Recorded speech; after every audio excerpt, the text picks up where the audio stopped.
Jeff, what do we know and not know about how and when this confirmation process will happen? What the president said yesterday was he intends to send up a nominee very quickly. He said it would be a woman. What we don't know is when Senate Leader Mitch McConnell intends to take this nomination up, which he does. There's very little time in the Senate calendar between now and Election Day. And there's been some speculation that the vulnerable Republican incumbents might not want to cast a vote before Election Day. Now, just in the last day, several of those endangered Republicans have said they're signed on with McConnell.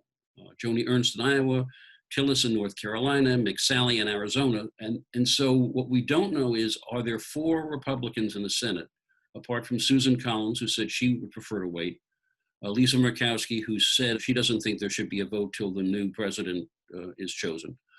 Chuck Grassley, former chairman of the Judiciary Committee, has also said that.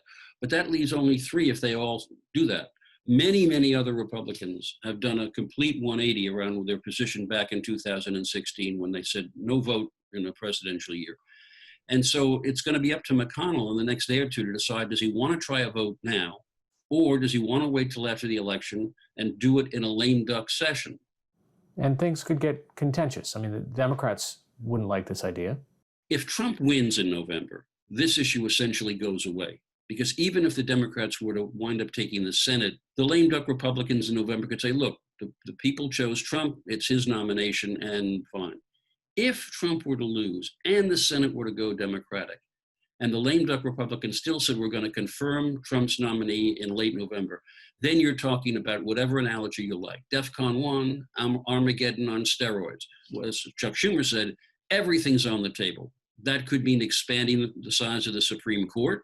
It could mean giving statehood to Puerto Rico and perhaps the District of Columbia for 4 more Democratic senators. It means the entire framework of our system has been essentially reduced to who has the power. It seems like this will galvanize people on both sides to get out and vote. 4 years ago, it was clear that the issue of a Supreme Court justice was helping Trump. It got all the social conservatives who were worried about Trump's personal behavior back in line.